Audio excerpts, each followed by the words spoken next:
सभी किसान भाइयों को नमस्कार। साथियों, आज हम बात करने वाले हैं धनिया की उन्नत खेती के बारे में कि हरी धनिया की खेती हम कैसे करें और कम समय में अधिक उत्पादन कौन सी वैरायटी का चुनाव करके लिया जा सकता है और कौन सी खाद डालें और रोगों का नियंत्रण कैसे करें और उत्पादन को कैसे बढ़ाएं। तो साथियों, अभी तक यदि आपने हमारे चैनल को सब्सक्राइब नहीं किया है तो सब्सक्राइब कर लें और बने रहें हमारे साथ अंत तक, जिससे आपको पूरी जानकारी मिल सके। तो साथियों, धनिया की खेती के लिए कुछ महत्वपूर्ण बिंदु हैं, तो हम आज के इस वीडियो में आपको 10 बिंदुओं के आधार पर धनिया की खेती की जो संपूर्ण जानकारी है वो आपको बताने वाले हैं। वो 10 बिंदु कौन कौन से हैं, चलिए आइए देखते हैं। उपयुक्त मिट्टी, जलवायु, तापमान, उन्नत किस्में, खेत की तैयारी, खाद एवं उर्वरक, खरपतवार नियंत्रण, सिंचाइयाँ, रोग नियंत्रण और उत्पादन कैसे बढ़ाएं धनिया की फसल का। तो साथियों, धनिया की खेती के लिए उपयुक्त मिट्टी की बात करें तो बलुई दोमट मृदा या दोमट मृदा अच्छी होती है, जिसका पीएच मान 6.5 से 7.5 के मध्य होना चाहिए। और धनिया की खेती वैसे सभी प्रकार की मिट्टी में की जा सकती है जिसका पीएच मान 6.5 से 7.5 हो। और बीज की बात करें तो धनिया की खेती यदि आप कर रहे हैं तो इसकी जो बीज दर है वो 25 से 30 किलोग्राम प्रति हेक्टेयर रेनफेड कंडीशन के लिए होती है, जहां वर्षा आधारित क्षेत्र होते हैं उनके लिए, और 12 से 15 किलोग्राम प्रति हेक्टेयर इरिगेटेड एरिया के लिए होती है। सिंचाई की जहां सुविधा है वहां पे 12 से 15 किलोग्राम प्रति हेक्टेयर होती है।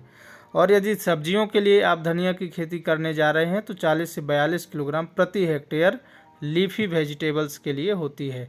साथियों, पीएच मान हमने बताया आपको 6.5 से 7.5 धनिया की खेती के लिए उपयुक्त माना जाता है। अब साथियों, बात करेंगे हम कि जो धनिया की खेती है उसके लिए जलवायु किस प्रकार की होनी चाहिए। तो शुष्क और ठंडी जलवायु धनिया की खेती के लिए उपयुक्त मानी जाती है। और इसके लिए जो तापमान है वो अधिकतम 30 से 35 डिग्री सेंटीग्रेड तापमान और न्यूनतम 20 डिग्री सेंटीग्रेड तापमान उपयुक्त माना जाता है। यदि इसके बीच में तापमान है तो धनिया की जो ग्रोथ है और पत्तियों का जो ग्रीनरी है, हरापन है, वो उपयुक्त रहता है और कीट एवं बीमारियों की समस्या कम देखने को मिलती है। तो इसके लिए जो ऑप्टिमम तापमान है वो 30 से 35 डिग्री और न्यूनतम 20 डिग्री सेंटीग्रेड तापमान होना चाहिए। अधिकतम 30 से 35 और न्यूनतम 20 डिग्री सेंटीग्रेड, इस बात को आपको ध्यान में रखकर चलना चाहिए किसान भाइयों। इसके बाद साथियों, बात करने वाले हैं हम उन्नत किस्मों की। तो धनिया की खेती के लिए जो कुछ उन्नत किस्में हैं उनके बारे में हम आपको बताने वाले हैं। तो इसके लिए यदि बीज वाली खेती आप कर रहे हैं धनिया की बीज के उद्देश्य से, तो इसके लिए RCR 684 का चयन कर सकते हैं, RCR 435, शैम्पो S33, इस वैरायटियों को आप लगा सकते हैं। यदि पत्तीदार धनिया की खेती करना चाहते हैं तो गुजरात धनिया 2, RCR 728 इत्यादि किस्मों का आप चयन कर सकते हैं। पत्ती और बीज दोनों के लिए यदि आप लगाना चाहते हैं तो JD1 और JD1 जो वैरायटी है ये 120 से 130 दिन का जो समय है वो लेती है। और ये यदि हमने बीज के लिए लगाया है तो, और पत्ती के लिए लगाया है तो 20 से 25 दिन में हमें उत्पादन देने लगती है। RCR 435 ये किस्म भी आप लोग लगा सकते हैं। और JD1 की साथियों बात करें तो JD1 सिंचित और असिंचित दोनों क्षेत्रों में लगा सकते हैं और ओकठा रोग रहित होती है। और इसकी जो उत्पादन है साथियों वो 14 से लेकर 16 कुंटल पैदावार प्रति हेक्टेयर होती है। और RCR 435 जो धनिया है वो 25 दिनों में इससे हमें उत्पादन प्राप्त होने लगता है। RCR 728 है, इसका जो उत्पादन है साथियों वो भी हमें 25 से 30 दिनों में हरी धनिया प्राप्त होने लगती है। इसके अलावा साथियों कुछ और उन्नत किस्में हैं उनकी बात करेंगे। सिंधु वैरायटी है, साधना है, और JD1 के बारे में हमने आपको बता दिया है साथियों। स्वाति है और राजेंद्र स्वाति, ये भी धनिया की इम्पोर्टेंट वैरायटी है। और करण, यदि हम स्मॉल सीडेड वैरायटी का उपयोग करना चाहते हैं तो करण वैरायटी का चुनाव कर सकते हैं। पंत हरितिमा हैं, ये वैरायटी चुनाव कर सकते हैं।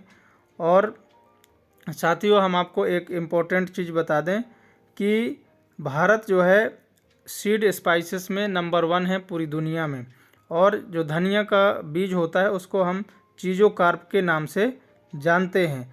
और दुनिया में सबसे अधिक यदि हर्ब प्लांट के रूप में कंज्यूम करने वाली फसल है तो वो धनिया है। धनिया का सबसे अधिक उपयोग किया जाता है। अब साथियों आपको लेकर चलते हैं खेत की तैयारी की ओर। खेत की तैयारी धनिया की फसल के लिए कैसे करना चाहिए। तो सबसे पहले आपको 2 से 3 जुताइयाँ कर देनी है और गहरी जुताई 2 से 3 करने के बाद आपको नॉर्मल पाटा लगाकर समतल करना है खेत को। और उसके बाद यदि आपके पास सड़ी हुई गोबर की खाद उपलब्ध है तो 2 से 3 ट्रॉली आप गोबर की खाद डाल दें। उसके बाद जुताई करके मिट्टी में अच्छी तरह से मिला दीजिए। मिलाने के बाद आपको साथियों क्या करना है, हैरो चलाकर मिट्टी को भुरभुरा कर देना, जिससे बड़े बड़े ढेले ना रहें। क्योंकि धनिया की जो फसल है वो हम जब कटाई करते हैं तो उस समय प्रॉब्लम हो सकती है, इसलिए भुरभुरा करने के लिए हैरो चलाकर हमें अच्छी तरह से भुरभुरा कर लेना चाहिए मिट्टी को। गोबर की खाद मिला दें। ये आपको कितनी मिलाना है, 10 से 15 ट्रॉली मिलाना है यदि आपके पास उपलब्ध है तो। इससे क्या है, जैविक उर्वरकों की जो मात्रा है वो भी अपनी मिट्टी में पहुंच जाएगी, जिससे धनिया की जो बढ़वार है वो भी भली प्रकार से और अच्छी देखने को मिलेगी। अब साथियों हम बात करने वाले हैं कि यदि आप खाद एवं उर्वरक डाल रहे हैं तो जब आखिरी जुताई करते हैं धनिया की फसल के लिए खेत की तैयारी करते समय, तो आखिरी जुताई के समय साथियों हमें नाइट्रोजन, फास्फोरस और पोटास और जिंक की 2:2:2 के अनुपात में मिलाकर हमें मिक्स करके अच्छी तरह से खेत में डाल देना है बुआई से पहले। अब साथियों यदि हम जिंक का उपयोग करेंगे, नाइट्रोजन, फास्फोरस और पोटास का उपयोग करेंगे तो जो धनिया की बढ़वार है, नाइट्रोजन जो होता है वो पत्तियों का साइज बढ़ाने के लिए जिम्मेदार होता है। अब सिंचाइयों की बात करें साथियों, तो वैसे तो धनिया की फसल यदि ठंड के मौसम में लगा रहे हैं तो ज़्यादा नहीं 10 दिनों में सिंचाई की ज़रूरत होती है और नॉर्मली 5 से 7 सिंचाइयों की ज़रूरत धनिया की फसल के लिए होती है। और इसके बाद साथियों हम बात करेंगे कि यदि आपने ड्रिप में धनिया की खेती कर रखी है तो आपको 2-2 घंटे के लिए आपको 4 से 4 दिन के अंतराल पे पानी देना चाहिए ड्रिप के माध्यम से। और साथियों अब हम बताने वाले आपको खरपतवार नियंत्रण। खरपतवार नियंत्रण वैसे तो हाथ से उखाड़कर करना चाहिए, और यदि खरपतवारों का प्रकोप ज़्यादा है तो उस स्थिति में किसान भाइयों आपको हम रासायनिक दवा बता रहे हैं, इसका आप उपयोग कर सकते हैं। पेंडिमिथिलिन स्टाम्प 30 EC या क्विजलोथाई, ये डॉक सुपर 5 EC की आप मात्रा उचित उपयोग कर सकते हैं। इन दवाइयों का यदि उपयोग करेंगे तो अधिक मात्रा में यदि खरपतवार हैं तो आप इनको नियंत्रित कर सकते हैं। अब किसान भाइयों हम लेकर चलने वाले हैं आपको रोगों का नियंत्रण कैसे करें और कौन से रोग आते हैं। तो धनिया की फसल में चेपा रोग ये आता है, फूल जब धनिया की फसल में आते हैं उस दौरान देखने को मिलता है। और चेपा रोग का जो प्रकोप है वो हल्की गर्मी के समय अधिक देखने को मिलता है और ये रस चूसकर हमारी धनिया की फसल को नष्ट कर देता है पूरी तरह से।